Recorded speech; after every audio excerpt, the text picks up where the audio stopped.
Hello students, मी महेश और आज हम यहाँ पे पढ़ने वाले ऑर्गेनिक केमिस्ट्री का लेक्चर नंबर 6। इसमें हम आज स्टडी करेंगे isomerism and fundamental concepts in organic reaction mechanism. ये दो पॉइंट हम आज इस लेक्चर में कवर करने वाले हैं। ओके, तो चलिए यहाँ से शुरू करते हैं। What is mean by isomerism? Two or more compounds showing same molecular formula but different properties is known as isomerism. अब हमने सम बेसिक कंसेप्ट का जो लेक्चर था उसमें मॉलिक्यूलर फार्मूला और इंपिरिकल फार्मूला का डिफरेंस यहाँ पे समझ लिया। ठीक है, मॉलिक्यूलर फार्मूला मतलब क्या, कितने कार्बन है, कितने हाइड्रोजन है और कितने ऑक्सीजन, इस तरह से मतलब जो भी एलिमेंट उसमें प्रेजेंट है वो कितने कितने, इसे मॉलिक्यूलर फार्मूला कहते हैं। ठीक है, अब क्या होता था कि दो कंपाउंड का मॉलिक्यूलर फार्मूला तो सेम आता था लेकिन उसकी जो प्रॉपर्टीज़ थी वो डिफरेंट होती थी। इसकी वजह से हमने आइसोमेरिज्म करना स्टार्ट किया। ठीक है, अब आइसोमेरिज्म के दो टाइप्स पढ़ते हैं। एक तो होता है स्ट्रक्चरल आइसोमेरिज्म और एक होता है स्टीरियो आइसोमेरिज्म। ठीक है, उसमें स्ट्रक्चरल और स्टीरियो इसके भी टाइप्स पढ़ते हैं। पहले तो हम देखने वाले स्ट्रक्चरल आइसोमेरिज्म के टाइप्स। स्ट्रक्चरल आइसोमेरिज्म के chain, position, functional group and metamerism, इस तरह से चार टाइप्स होते हैं। ठीक है, और स्टीरियो आइसोमेरिज्म के geometrical isomerism and optical isomerism, इस तरह से दो टाइप्स पढ़ते हैं। अब इस लेक्चर में या फिर इस चैप्टर में हम सिर्फ स्ट्रक्चरल आइसोमेरिज्म पे फोकस करने वाले हैं और ये ज्योमेट्रिकल और ऑप्टिकल आइसोमेरिज्म जो है उस पर इस लेक्चर में आज हम फोकस नहीं करेंगे। ज्योमेट्रिकल आइसोमेरिज्म हमने ऑलरेडी हाइड्रोकार्बन्स के लेक्चर में स्टडी किया है। ठीक है, तो देखो स्ट्रक्चरल आइसोमेरिज्म से अभी हम स्टार्ट करते हैं। स्ट्रक्चरल आइसोमेरिज्म में पहला आइसोमर चेन आइसोमेरिज्म। अब देखो नाम से ही थोड़े सा हमें पता लगाना चाहिए। चेन आइसोमेरिज्म मतलब क्या, कुछ ना कुछ चेन में डिफरेंस होगा। ठीक है, similar molecular formula but different carbon skeleton, ये जो होता है चेन आइसोमेरिज्म। यहाँ पे आके आप लिख सकते हो two or more compounds having similar molecular formula but different carbon skeleton is known as chain isomerism, ऐसे उसकी फुल डेफिनेशन होती है। ओके, फॉर एग्जांपल C5H12, यहाँ पे देखो C5H12। अब ये तीन जो स्ट्रक्चर आपको नीचे नज़र आ रहे हैं इनमें कार्बन 5 होंगे और हाइड्रोजन 12 होंगे, लेकिन इनका आप स्ट्रक्चर देखो किस तरह से चेंज हो रहा है।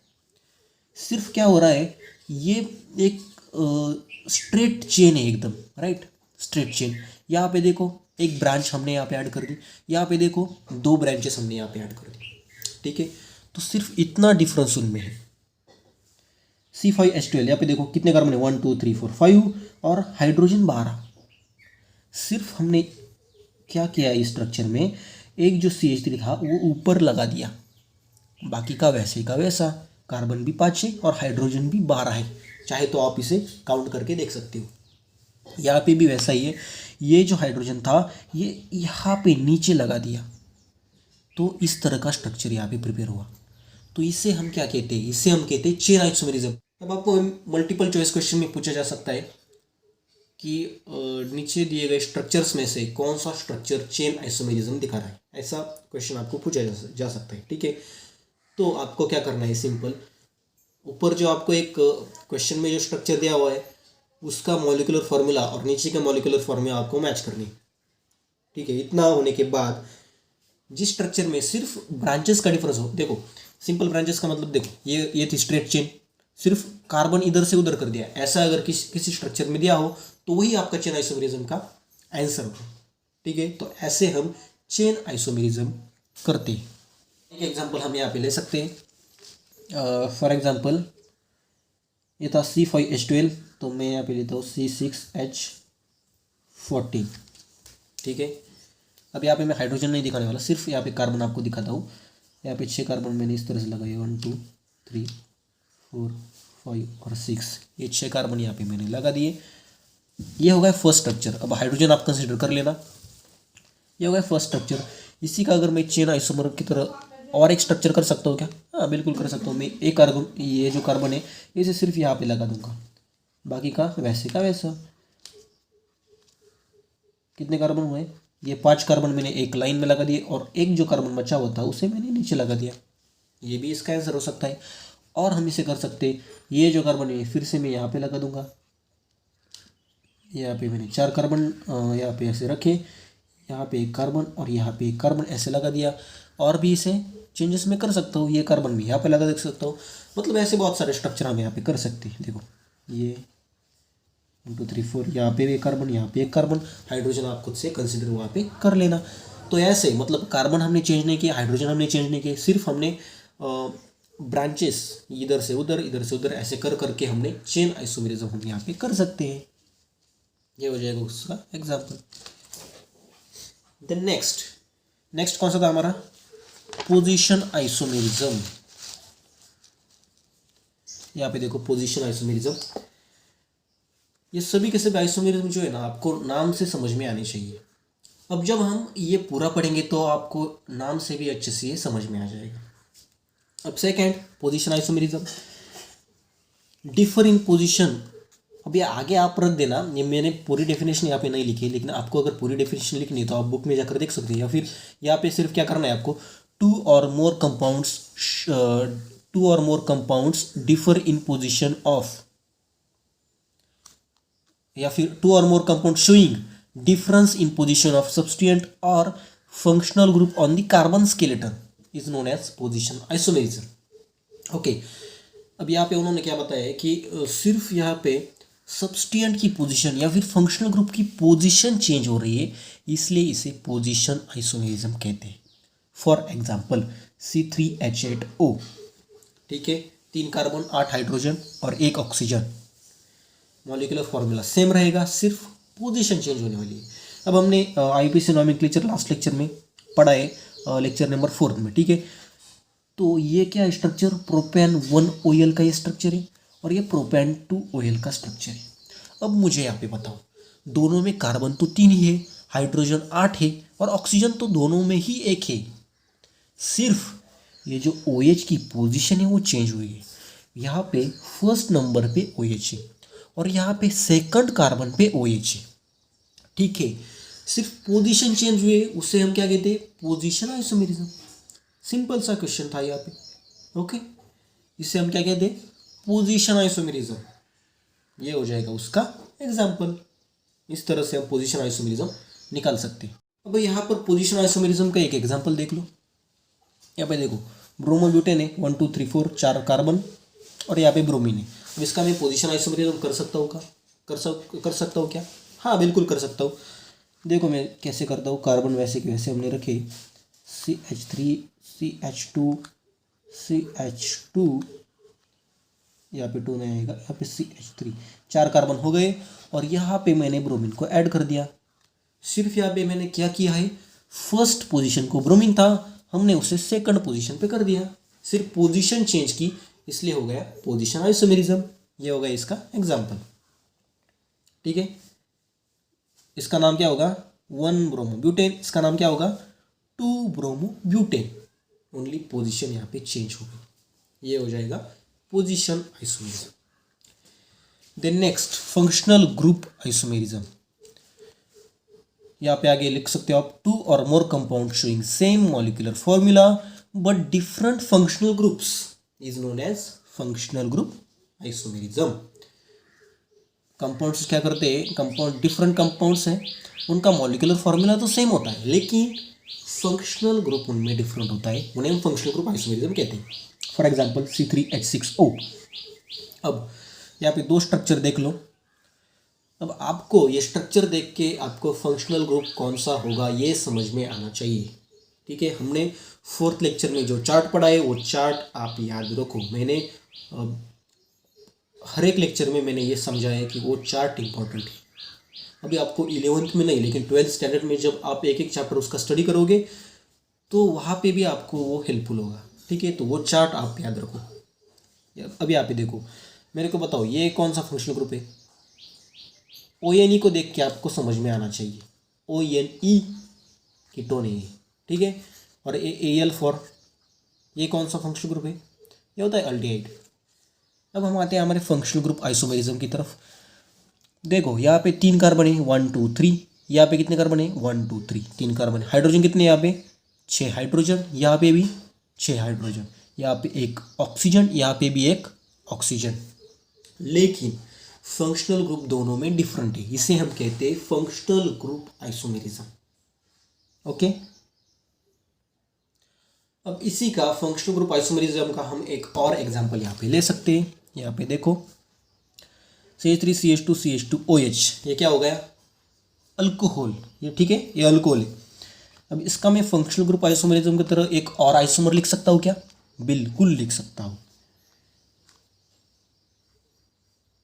ये देखो मैं क्या करता हूँ, यहाँ पे CH3CH2OCH3। कुछ समझ में आया?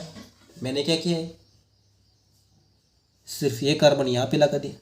ठीक है, पहले वाला क्या था? पहले वाला जो था वो था अल्कोहल। सेकंड क्या है? ये सेकंड वाला है इथर। ठीक है, पहले वाला था अल्कोहल, सेकंड वाला है इथर। ये हो गया उसका फंक्शनल ग्रुप आइसोमेरिज्म। ये हो गए फंक्शनल ग्रुप आइसोमर। ये जो स्ट्रक्चर होते हैं ना, इन्हें हम आइसोमर कहते हैं। ठीक है, ये हो गए फंक्शनल ग्रुप आइसोमर। अब देखो कार्बन काउंट करो और हाइड्रोजन काउंट करो और ऑक्सीजन काउंट करो, दोनों में। यहाँ पे अगर काउंट किए 1 2 3, कार्बन कितने हुए? कार्बन हो जाएंगे 3। हाइड्रोजन काउंट करो 3 2 2 और ये हो गया 1। कितने हुए ये टोटल? 5 6 7 और ये 8, H8। ऑक्सीजन एक ही है। यहाँ पे भी काउंट करो, कार्बन कितने? 1 2 3, 3 कार्बन। हाइड्रोजन कितने? 3 3 6 और ये 2 8। ऑक्सीजन यहाँ पे एक। मतलब मॉलिक्यूलर फॉर्मूला सेम है दोनों का, लेकिन डिफरेंस कहाँ पे आया इनमें? डिफरेंस सिर्फ यहाँ पे फंक्शनल ग्रुप में आया। ये देखो फंक्शनल ग्रुप में डिफरेंस आया, इसकी वजह से ये हो जाएंगे फंक्शनल ग्रुप आइसोमेरिज्म। ठीक है, ये हो जाएगी उसके एग्जाम्पल्स। देन नेक्स्ट लास्ट वाला स्ट्रक्चरल आइसोमेरिज्म का ये लास्ट टॉपिक है, मेटामेरिज्म। Last isomer metamerism. ठीक है, अब इसमें देखो 2 or more compounds having different alkyl chains on either side of the functional group in the molecule is called as metamerism। अब इस थोड़ा सा समझने के लिए थोड़ा सा डिफरेंट है, लेकिन एक बार समझ में आए तो ये सबसे सिंपल तो यही होने वाला है। ठीक है, metamerism. Example C4H10O, molecular formula दोनों में यहाँ पे सेम है। यहाँ पे आप 2 एग्जाम्पल्स देख सकते हो, लेकिन एक है मिथॉक्सीप्रोपेन और दूसरा है इथॉक्सीथेन। अब दोनों में डिफरेंस क्या है? क्या है डिफरेंस दोनों में? सिर्फ यहाँ पे अगर आप देखो कि यहाँ पे एक CH3 है, यहाँ पे CH3CH2 है। कार्बन की उन्होंने नंबर ऑफ कार्बन चेंज नहीं हुए, नंबर ऑफ हाइड्रोजन चेंज नहीं हुए, नंबर ऑफ ऑक्सीजन चेंज नहीं हुए। सिर्फ क्या है, इधर का कार्बन यहाँ पे लगा दिया। ठीक है, इधर का यहाँ गया, तो ये हो जाएगा इसका स्ट्रक्चर।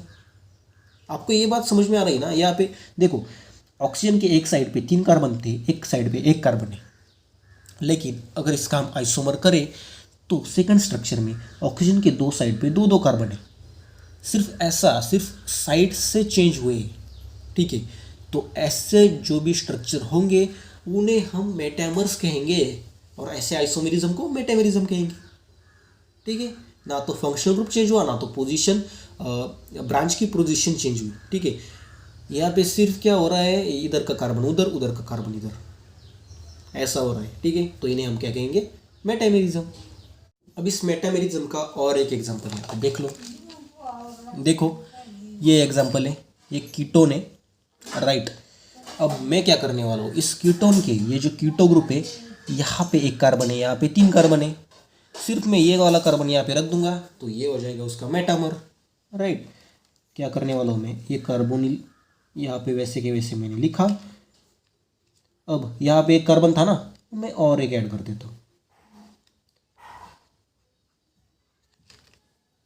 अब यहाँ का यहाँ गया तो यहाँ पे कितने रह गए?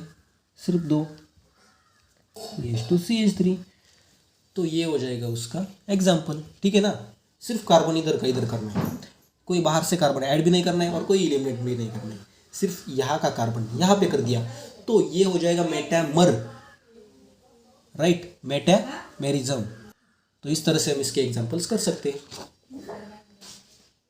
अब आते हैं हमारे नेक्स्ट टॉपिक पे। नेक्स्ट टॉपिक कौन सा है? Fundamental concepts in organic reaction mechanism.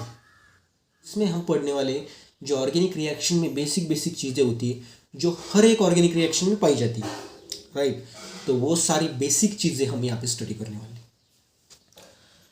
यहाँ पे देखो, ऑर्गेनिक मॉलिक्यूल जो कि हर एक रिएक्शन में होता है, जिसे हम सबस्ट्रेट कहते हैं, राइट। सबस्ट्रेट। अटैकिंग रिएजेंट, जो अटैक करता है होता है अटैकिंग रिएजेंट होता है यहाँ पे एक, और ये सबस्ट्रेट को ही हम रिएक्टेंट भी कह सकते हैं, राइट। और ऑर्गेनिक रिएक्शन में जनरली ये जो सबस्ट्रेट होता है वो कार्बन से बना होता है, ठीक है। उनमें एक आता है इंटरमीडिएट, मतलब जो रिएक्टेंट की जो स्टेज होती है और प्रोडक्ट, इनके बीच में होता है इंटरमीडिएट। मतलब उसका ना तो ये तो ना तो रिएक्टेंट रह जाता है, ना प्रोडक्ट में पूरा कन्वर्जन हो जाता है। उनके बीच में एक स्टेज होती है, उन्हें हम कहते हैं इंटरमीडिएट। अब उसके एग्जांपल्स होते हैं, वो होते हैं कार्बोकेटाइन, कार्बेनियन। अब देखो, ये कार्बोकेटाइन कार्बेनियन हम आगे पढ़ने वाले, सिर्फ समझ लो इंटरमीडिएट कौन कौन से होते हैं। एक तो होता है कार्बोकेटाइन कार्बेनियन, ठीक है। Free radical, कार्बिन नाइट्रिन। वे कार्बिन नाइट्रिन आपको 11th स्टैंडर्ड में आपको नहीं पढ़ाया जाएगा, ये आगे आपको होगा, ठीक है। तो इंटरमीडिएट के बाद वाली स्टेज जो होती है वो होती है प्रोडक्ट, जो कि स्टेबल होता है। अब प्रोडक्ट में भी एक होता है बाय प्रोडक्ट और एक होता है एक्चुअल प्रोडक्ट। अब हमें जो प्रोडक्ट चाहिए वो होता है एक्चुअल प्रोडक्ट, और जो साइड प्रोडक्ट जो बनते हैं उन्हें हम बाय प्रोडक्ट कहते हैं, राइट। इतना समझ लो, सिंपल सिंपल चीज़ें। एक सबस्ट्रेट होता है, एक रिएजेंट होता है, बीच वाली स्टेज होती है इंटरमीडिएट, और उससे बनता है प्रोडक्ट और बाय प्रोडक्ट, ठीक है। ये बेसिक चीज़ें यहाँ पे। ये देखो यहाँ पे एक रिएक्शन। अब इस रिएक्शन में मुझे बताओ कौन सा सबस्ट्रेट है, कौन सा रिएजेंट है, कौन सी इंटरमीडिएट है, और कौन से प्रोडक्ट एंड बाय प्रोडक्ट यहाँ पे है। यहाँ पे सबस्ट्रेट कौन सा है, मैंने बताया था कार्बन का। ऑर्गेनिक रिएक्शन में जनरली कार्बन वाला होता है सबस्ट्रेट, इसे हम सबस्ट्रेट कह सकते हैं, या फिर रिएक्टेंट भी इसे हम कह सकते हैं। ये हो जाएगा सबस्ट्रेट, ठीक है, ये हो जाएगा सबस्ट्रेट। अब रिएजेंट कौन सा है, एरो पे लिखा हुआ है, ये देखो यहाँ पे रिएजेंट, ठीक है, ये हो जाएगा रिएजेंट।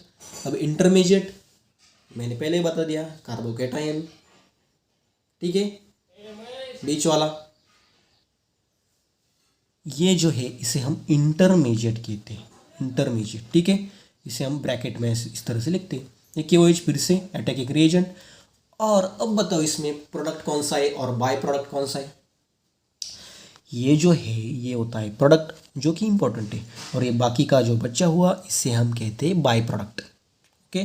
तो ऐसे जनरली ऐसे रिएक्शंस होते हैं ऑर्गेनिक केमिस्ट्री में, ठीक है, प्रोडक्ट और बाय प्रोडक्ट इस तरह से। अब चलो इसमें हम आज वाला जो पॉइंट है, आज हम इसमें स्टडी करने वाले हैं फ्यूजन ऑफ कोवेलेंट बॉन्ड।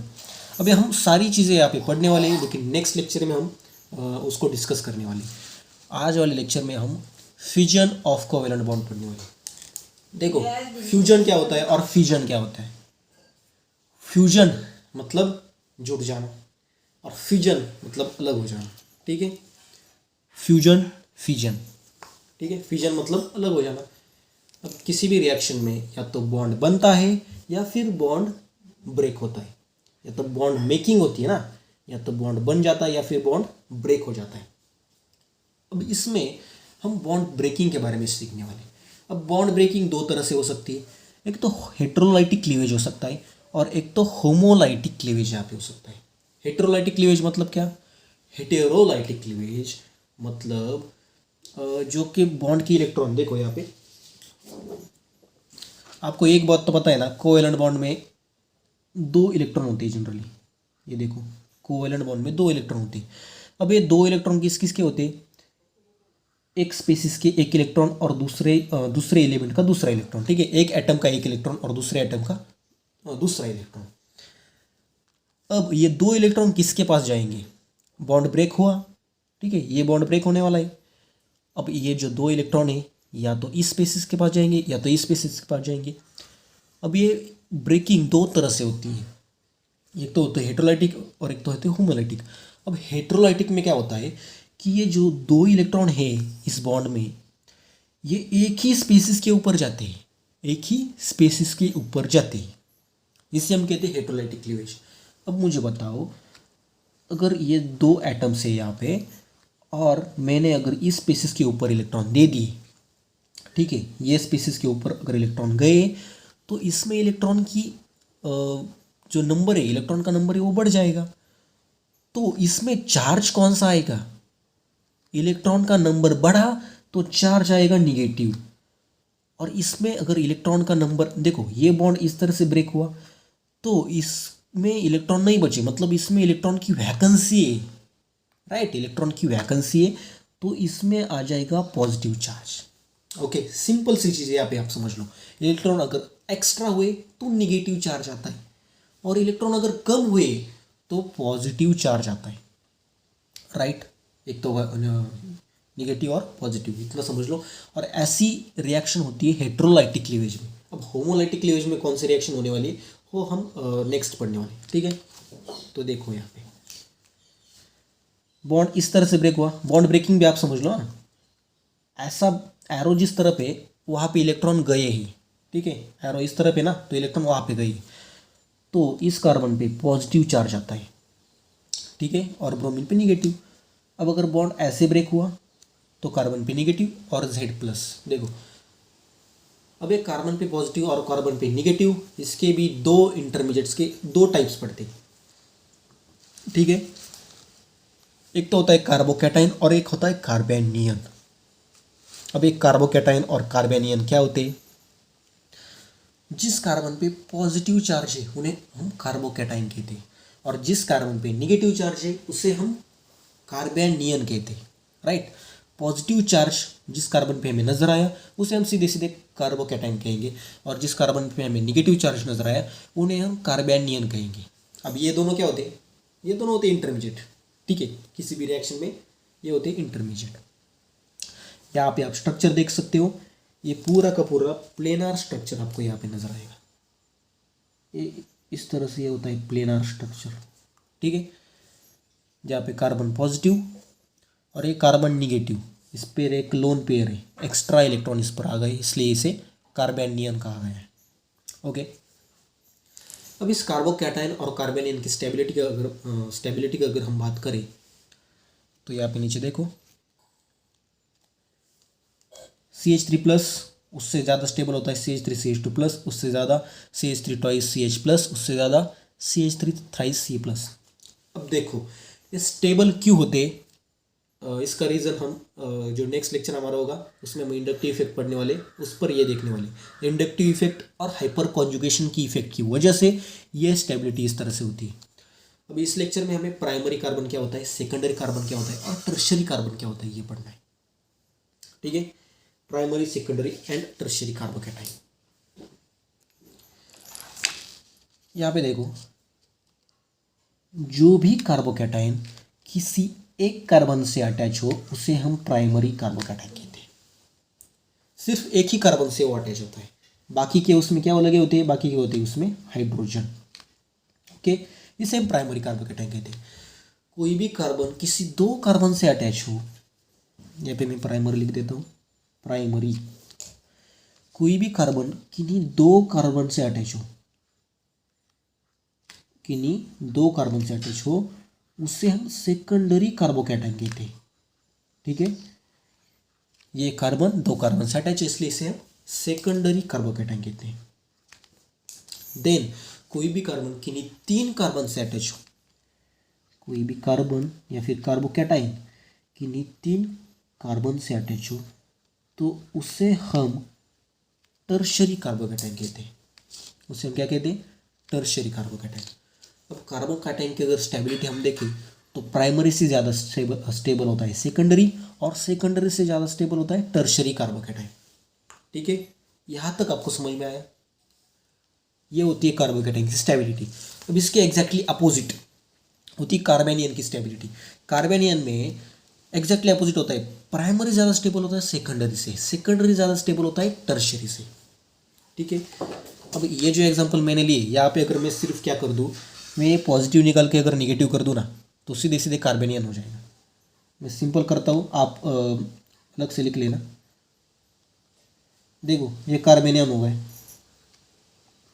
ठीक है, ये प्राइमरी क्योंकि एक ही कार्बन से अटैच है, ये सेकेंडरी, 2 कार्बन से अटैच है, टर्शरी 3 कार्बन से अटैच है, ठीक है। अब इसकी अगर स्टेबिलिटी लिखूँ तो मुझे ये अपोजिट करना पड़ेगा। टर्शरी से ज़्यादा स्टेबल होता है सेकेंडरी, और सेकेंडरी से ज़्यादा स्टेबल होता है प्राइमरी। इस तरह से हम कार्बेनियम की स्टेबिलिटी लिखते हैं। ओके, यहाँ पे देखो आप, यहाँ पे स्टेबिलिटी आपको दी हुई है। अब ये क्यों होता है, क्या होता है, हम हाइपर कॉन्जुगेशन और इंडक्टिव इफेक्ट में देखने वाले हैं। और एक बात कार्बेनियन और कार्बोकैटायन के बारे में, कार्बोकैटायन होता है sp2 हाइब्रिडाइज्ड, कार्बेनियन होता है sp3 हाइब्रिडाइज्ड। ओके, दोनों के दोनों अनस्टेबल एंड रिएक्टिव होते हैं क्योंकि वो इंटरमीडिएट होते हैं। और हमें एक बात तो पता है, किसी भी स्पीसीज को अगर स्टेबल होना है तो उस पर कोई भी चार्ज नहीं होना चाहिए। न्यूट्रल स्पीसीज हमेशा स्टेबल रहती है। अब कार्बोकैटायन में भी चार्ज होता है, कार्बेनियन में भी चार्ज होता है, तो दोनों के दोनों अनस्टेबल एंड रिएक्टिव होती है, ठीक है। तो वो हो जाएगा हेटेरोलाइटिक क्लीवेज के बारे में। हेटेरोलाइटिक क्लीवेज में हमें 2 मिलते हैं, एक तो मिलता है कार्बोकैटायन, एक तो मिलता है कार्बेनियन। अब देखते हैं होमोलाइटिक क्लीवेज के बारे में। देखो होमोलाइटिक क्लीवेज मतलब क्या, movement of single electron species containing single unpaired electron. देखो हमने ऊपर क्या पढ़ा था, यहाँ पे हमने देखा था कि एक ही कार्बन पे दोनों के दोनों इलेक्ट्रॉन जा रहे हैं। अब मैं इसी के जस्ट यहाँ पे लिखता हूँ, ये हो गया, ये हो जाएगा कोवैलेंट बॉन्ड। अब इसमें जिसने जिसने इलेक्ट्रॉन दिए, मतलब देखो ये क्लीवेज कैसे हो रहा है, ये एरो भी आप देख लो, मैंने दोनों तरफ से नहीं, सिर्फ एक तरफ से ऐसा एरो लिखा है, इसे हम फिश हुक एरो कहते हैं, ठीक है। तो ये जो 2 इलेक्ट्रॉन है, ये दोनों आपस में इक्वली बढ़ जाते हैं। अब इसमें 2 इलेक्ट्रॉन है ना, तो एक कार्बन पे 1 इलेक्ट्रॉन और दूसरे कार्बन पे भी 1 इलेक्ट्रॉन, इस तरह से ये क्लीवेज होता है। मतलब किसी एक के पास इलेक्ट्रॉन नहीं जाते, इलेक्ट्रॉन जाते हैं तो दोनों के पास सेम इलेक्ट्रॉन जाते हैं, इसे हम कहते हैं होमोलाइटिक क्लीवेज, ठीक है। एक electron, right. Species containing single unpaired electron that is free radical, उसे हम फ्री रेडिकल कहते हैं। यहाँ पे एक रिएक्शन देखो, आर मतलब कोई भी अल्काइल ग्रुप, ठीक है, RX। हीट और लाइट में जनरल ये रिएक्शंस होती है, थर्मल मतलब हीट, और यूवी लाइट के अंदर या फिर सनलाइट के अंदर भी ये रिएक्शन हो सकती है। यहाँ पे देखो ये कैसा एरो है, फिश हुक एरो इसे कहते हैं। 1 इलेक्ट्रॉन यहाँ पे और 1 इलेक्ट्रॉन यहाँ पे, और यहाँ पे प्रिपेयर होता है अल्किल फ्री रेडिकल और एक एक्स डॉट, मतलब कोई भी यहाँ पे स्पेसीज और उस पर भी एक सिंगल इलेक्ट्रॉन। अब यहाँ पे अगर फ्री रेडिकल की स्टेबिलिटी हम देखें तो सेम कार्बोकैटायन की स्टेबिलिटी और फ्री रेडिकल की स्टेबिलिटी सेम होती है, राइट। प्राइमरी से ज़्यादा सेकेंडरी स्टेबल और सेकेंडरी से ज़्यादा tertiary stable. Primary secondary tertiary हमने ऑलरेडी देखा है, ठीक है। इस तरह से होती है फ्री रेडिकल की स्टेबिलिटी। अब हेटेरोलाइसिस और होमोलाइसिस आपको अच्छे से समझ में आया। अब इस पर एक प्रॉब्लम देखो, एनसीईआरटी के बुक में एक क्वेश्चन पूछा गया है, वो क्वेश्चन देखो। For the following bond cleavages use curved arrows to show the electron flow and classify each as homolysis or heterolysis. Identify reactive intermediate produced as free radical, carbocation and carbanion, ठीक है। तो उन्होंने क्या कहा है कि यहाँ पे आपको एक तो कर्व एरो का फ्लो दिखाना है, ठीक है। दूसरी बात, कौन सी रिएक्शन हो रही, या तो होमोलाइटिक क्लीवेज हो रहा है या हेटेरोलाइटिक क्लीवेज हो रहा है, वो दिखाना है। और एक बात, इसमें रिएक्टिव इंटरमीडिएट कौन सा प्रोड्यूस हुआ है, ये भी आपको यहाँ पे दिखाना है, ठीक है। तो ये क्वेश्चन यहाँ पे पहले देखो, पहली रिएक्शन। अब इसमें आपको प्रोडक्ट अगर अपने गौर से देखा तो आपको ये समझ में आ जाएगा, ठीक है। प्रोडक्ट देखो आप, प्रोडक्ट में आपको फ्री रेडिकल प्रिपेयर हुआ, फ्री रेडिकल वहाँ पे दिख रहा है, ठीक है। अब फ्री रेडिकल सिर्फ होमोलाइटिक क्लीवेज में ही होता है, ठीक है। तो ये होमोलाइसिस रिएक्शन यहाँ पे हो गई, राइट। अब मुझे बताओ इसमें रिएक्टिव इंटरमीडिएट कौन सा प्रिपेयर हुआ, रिएक्टिव इंटरमीडिएट भी तो फ्री रेडिकल प्रिपेयर हुआ, राइट, ठीक है। तो रिएक्शन का टाइप हुआ होमोलाइसिस और रिएक्टिव इंटरमीडिएट यहाँ पे हुआ फ्री रेडिकल, ठीक है। अब इसे आपको अगर एरो से दिखाना है तो सीधे सीधे ये जो बीच वाला बॉन्ड है ना, यहाँ पे फिश हुक एरो लगा दो तो ये रिएक्शन इस तरह से हो सकती है, ठीक है। अब देखो रिएक्शन नंबर बी। अब यहाँ पे फिर से आप प्रोडक्ट देखो, प्रोडक्ट में निगेटिव चार्ज आया है कार्बन पे, तो रिएक्टिव इंटरमीडिएट हुआ कार्बेनियन, और पॉजिटिव और निगेटिव चार्ज सिर्फ हेट्रोलाइटिक क्लीवेज में प्रिपेयर होते हैं, तो हेट्रोलाइसिस रिएक्शन का टाइप और रिएक्टिव इंटरमीडिएट हुआ कार्बेनियन। ठीक है, अब इसका अगर एरो दिखाते समय आपको कैसे दिखाना पड़ेगा, OH माइनस से होता हुआ कार्बन पे अटैक करता हुआ एरो, सॉरी कार्बन पे नहीं, वहाँ पे जो CH3 का हाइड्रोजन होगा उस पर अटैक करता हुआ एरो आपको दिखाना है। ठीक है, ओके। अब सी रिएक्शन देखो, रिएक्शन सी में फिर से प्रोडक्ट की तरफ देखो, प्रोडक्ट में कार्बोकैटायन प्रिपेयर हुआ है, तो रिएक्टिव इंटरमीडिएट कार्बोकैटायन है, और रिएक्शन कौन सी है फिर, heterolytic cleavage, right, reaction heterolytic cleavage, heterolysis reaction यहाँ पे हो गई। अब इसका एरो कैसे दिखाना है, सीधे सीधे Br को बाहर निकालना है, ये हो जाएगा इसका आंसर। ठीक है, अब रिएक्शन डी देखो, डी में एक बेंजीन रिंग है और एक इलेक्ट्रोफाइल है। ठीक है, अब एक बेंजीन रिंग ने इलेक्ट्रोफाइल पे अटैक किया है, बेंजीन रिंग ने अटैक किया इलेक्ट्रोफाइल पे। ठीक है, और प्रोडक्ट में कैटायन तैयार हुआ, तो reactive intermediate carbocation, and reaction फिर से वही हेट्रोलाइसिस रिएक्शन। ठीक है, तो इस तरह से आपको ये क्वेश्चन को सॉल्व करना था, राइट। अब आते हैं इस लेक्चर के लास्ट पॉइंट पर। अब हमने बॉन्ड ब्रेकिंग और मेकिंग ये तो सीख लिया, राइट, होमोलाइटिक हेट्रोलाइटिक क्लीवेज हमने सीख लिया, हमने इंटरमीडिएट सीख लिया। ओके, अब हम सबस्ट्रेट सीखते हैं, सबस्ट्रेट या फिर रिएजेंट, राइट। अब सबस्ट्रेट किसे कहना है और रिएजेंट किसे कहना है। A molecule whose carbon is involved in new bond formation is called substrate and the other one is called as reagent। देखो, जो मॉलिक्यूल हमें इंपॉर्टेंट है, जिस मॉलिक्यूल में बॉन्ड न्यू बॉन्ड का फॉर्मेशन हो रहा है उसे हम सबस्ट्रेट कहेंगे, और बाकी का जो होगा उसे हम रिएजेंट कहेंगे। फॉर एग्जाम्पल देखो, यहाँ पे एग्जाम्पल देखो, जैसे यहाँ पे इथीन और Br2 दिया हुआ है। अब इसमें सबस्ट्रेट कौन सा है और रिएजेंट कौन सा है। यहाँ पे प्रोडक्ट देखो, प्रोडक्ट में दोनों के दोनों Br2 भी ऐड हुए हैं। अब आप यहाँ पे कहो कि सबस्ट्रेट कौन सा होगा। देखो, जनरल ऑर्गेनिक रिएक्शंस में सबस्ट्रेट कार्बन का ही बना होता है, ऑर्गेनिक केमिस्ट्री कार्बन की है तो सबस्ट्रेट भी कार्बन का ही होगा। तो यहाँ पे सबस्ट्रेट होता है CH2 डबल बॉन्ड CH2 यानी कि इथीन। ठीक है, और Br2 होता है रिएजेंट। ओके, ये बात तो यहाँ पे हो गई। अब अगर दोनों में कार्बन आ जाए तो क्या करना है। देखो, फॉर एग्जांपल ये रिएक्शन देखो, बेंजीन में भी कार्बन है और CH3Cl में भी कार्बन है, लेकिन प्रोडक्ट में जो बॉन्ड फॉर्मेशन है, जो कार्बन कार्बन बॉन्ड फॉर्मेशन है, वो कहाँ पर हुआ है, वो हुआ है बेंजीन रिंग के ऊपर। तो यहाँ पे बेंजीन रिंग जो है वो हो गई सबस्ट्रेट। ठीक है, बेंजीन रिंग हो जाएगी सबस्ट्रेट और बाकी का अल्किल हैलाइड जो है वो हो जाएगा रिएजेंट। ठीक है, ये सिंपल सा डिफरेंस सबस्ट्रेट और रिएजेंट अच्छे से समझ लो। ठीक है, अब रिएजेंट के दो टाइप्स पढ़ते हैं, एक तो होता है न्यूक्लियोफाइल और एक होता है इलेक्ट्रोफाइल। ठीक है, इस तरह के दो रिएजेंट होते हैं। अब ये न्यूक्लियोफाइल क्या होता है, इलेक्ट्रोफाइल क्या होता है, हमें अच्छे से पढ़ने वाली है।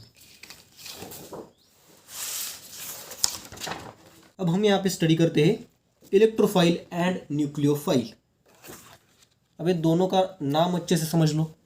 इलेक्ट्रो मतलब इलेक्ट्रॉन, फाइल मतलब लविंग, जिसको इलेक्ट्रॉन से प्यार है। ठीक है, न्यूक्लियोफाइल, न्यूक्लियो मतलब न्यूक्लियस जो कि पॉजिटिव चार्ज होता है, राइट। फाइल मतलब लविंग। ओके, इलेक्ट्रोफाइल मतलब इलेक्ट्रॉन लविंग और न्यूक्लियोफाइल मतलब न्यूक्लियस लविंग। अब मुझे बताओ, इलेक्ट्रॉन से प्यार किसे होगा, जिसके पास इलेक्ट्रॉन की कमतरता है, जिसके पास इलेक्ट्रॉन की वैकेंसी है, वही इलेक्ट्रॉन से प्यार करेगा, राइट। जिसके पास इलेक्ट्रॉन नहीं है वही तो इलेक्ट्रॉन से प्यार करेगा, और जिसके पास ऑलरेडी इलेक्ट्रॉन प्रेजेंट है तो इलेक्ट्रॉन न्यूक्लियस से प्यार करते हैं। जिसके पास ज़्यादा इलेक्ट्रॉन है वो न्यूक्लियस से प्यार करेगा, और जिसके पास कम इलेक्ट्रॉन है वो इलेक्ट्रॉन से प्यार करेगा। ओके ओके, इतना समझ में आया आपको, इलेक्ट्रोफाइल एंड न्यूक्लियोफाइल, राइट। नीचे फिर से हम देखेंगे, यहाँ पे देखो, इलेक्ट्रोफाइल मतलब इलेक्ट्रॉन डेफिशिएंट, जिसके पास नहीं है इलेक्ट्रॉन, इलेक्ट्रोफाइल मतलब इलेक्ट्रॉन डेफिशिएंट, और न्यूक्लियोफाइल मतलब इलेक्ट्रॉन रिच। ओके, न्यूक्लियोफाइल मतलब इलेक्ट्रॉन रिच। और एक डेफिनेशन आप इसकी देख सकते हो, it accepts pair of electron to form covalent bond. अब इसके पास इलेक्ट्रॉन नहीं है, तो ये क्या करेगा, ये दूसरों से इलेक्ट्रॉन पेयर को एक्सेप्ट करेगा और कोवेलेंट बॉन्ड को तैयार करेगा। ओके, अब न्यूक्लियोफाइल में देखो, इट डोनेट्स, अब इसके पास ऑलरेडी इलेक्ट्रॉन प्रेजेंट है, तो ये क्या करेगा, it donates pair of electron to form covalent bond, दूसरे को इलेक्ट्रॉन देगा और कोवेलेंट बॉन्ड का फॉर्मेशन यहाँ पे करेगा। राइट, दो पॉइंट यहाँ पे हो गए।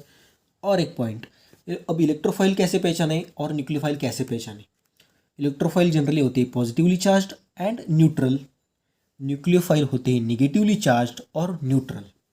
राइट, अब पॉजिटिव चार्ज से आप समझ सकते हो इलेक्ट्रोफाइल को, निगेटिव चार्ज से समझ सकते हो न्यूक्लियोफाइल को, लेकिन अब न्यूट्रल होंगे तो कैसे देखना है। फॉर एग्जांपल यहाँ पे एकदम एग्जांपल्स देखो, कार्बोकेटाइन, सभी के सभी कार्बोकेटाइन्स जो होंगे वो इलेक्ट्रोफाइल होंगे। राइट, कार्बेनियन, यहाँ पे देखो सभी के सभी कार्बेनियन न्यूक्लियोफाइल होंगे। ठीक है, अब यहाँ पे न्यूट्रल स्पीसीज में देखो, ये कार्बोनिल है, कार्बोनिल, कार्बन एंड ऑक्सीजन, और यहाँ पे अल्किल हेलाइड। ठीक है, एक्स मतलब कोई भी halogens, chlorine, bromine, fluorine, iodine. Right, ये इलेक्ट्रोफाइल में आता है। क्यों आता है, ये देखो, कार्बन की इलेक्ट्रोनेगेटिविटी थोड़ी सी कम होती है, ऑक्सीजन की ज़्यादा होती है, तो इस कार्बन के जो भी इलेक्ट्रॉन्स होंगे वो ऑक्सीजन खींच लेता है। ठीक है, तो कार्बन के पास इलेक्ट्रॉन नहीं बचते, इसलिए ये इलेक्ट्रोफाइल है, सीधी सी बात। यहाँ पे ये कार्बन देखो, इस कार्बन को ये क्लोरीन है या फिर कोई भी हेलोजन है, हेलोजन ज़्यादा इलेक्ट्रोनेगेटिव होता है कार्बन से, तो ये अपनी तरफ इलेक्ट्रॉन खींच लेगा, तो कार्बन के पास इलेक्ट्रॉन नहीं बचते हैं, इसलिए ये इलेक्ट्रोफाइल है। Right, electron deficient. ओके, तो इसलिए ये इलेक्ट्रोफाइल यहाँ पे होता है। अब ये इलेक्ट्रॉन कैसे खींचते हैं हम, इंडक्टिव इफेक्ट, रेजोनेंस इफेक्ट, सभी इफेक्ट नेक्स्ट लेक्चर जो होगा उसमें पढ़ने वाले। राइट, तो हम वहाँ पे वो पढ़ेंगे।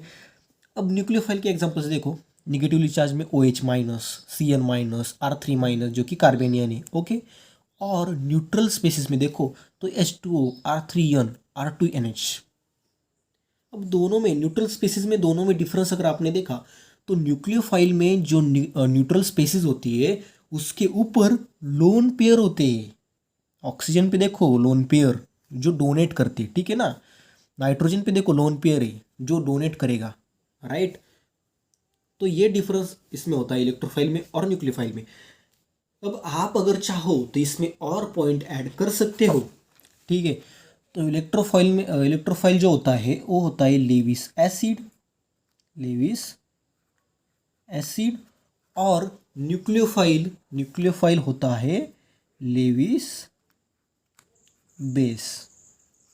ओके, और क्या कर सकते हो आप इसमें add, electrophile generally electrophilic substitution and addition reactions दिखाता है। इलेक्ट्रोफिलिक सब्स्टिट्यूशन एंड एडिशन, और न्यूक्लियोफाइल जो होता है वो nucleophilic substitution and addition reaction दिखाता है। ओके, यहाँ पे आगे आप वर्ड लिख सकते हो, इलेक्ट्रोफिलिक,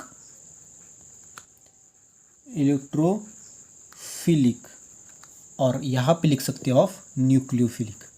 ठीक है, तो अगर आपको शॉर्ट नोट्स में अगर इस पर क्वेश्चन पूछा गया तो आप इसे बहुत अच्छी तरीके से लिख सकते हो। ओके, अब यहाँ पे देखो एक सिंपल सा question, identify the reagents shown in bold in the following equations as nucleophiles और इलेक्ट्रोफाइल्स। ओके, जो नीचे बोल्ड में जो रिएजेंट दिया हुआ है वो इलेक्ट्रोफाइल है या फिर न्यूक्लियोफाइल है, ये आपको पता लगाना है। अब ये बहुत ही सिंपल सा क्वेश्चन है, आप अगर ऊपर देखोगे इलेक्ट्रोफाइल और न्यूक्लियोफाइल के एग्जांपल्स में तो भी आप इसे लिख सकते हो। फिर भी मैं इसका आंसर बता देता हूँ। रिएक्शन फर्स्ट नंबर की रिएक्शन में OH माइनस है, मैंने सीधे सीधे बता दिया था, निगेटिव चार्ज आया तो न्यूक्लियोफाइल। बी रिएक्शन देखो, Cn माइनस, निगेटिव चार्ज आया तो न्यूक्लियोफाइल। सी रिएक्शन देखो, CH3CO प्लस, पॉजिटिव चार्ज आया तो इलेक्ट्रोफाइल। ओके, तो ए का आंसर न्यूक्लियोफाइल, बी का आंसर न्यूक्लियोफाइल और सी का आंसर होगा इलेक्ट्रोफाइल। ठीक है, अब इससे जो नेक्स्ट लेक्चर होने वाला है उसमें हम सारे के सारे इफेक्ट्स पढ़ने वाले हैं जो कि रिएक्शन मैकेनिज्म में इंपॉर्टेंट है, inductive effect, resonance effect, hyper conjugation, right. इस तरह से इफेक्ट हम वहाँ पे स्टडी करने वाले हैं। तो हम मिलते हैं नेक्स्ट लेक्चर में नेक्स्ट टॉपिक के साथ। Thanks for watching. हाँ।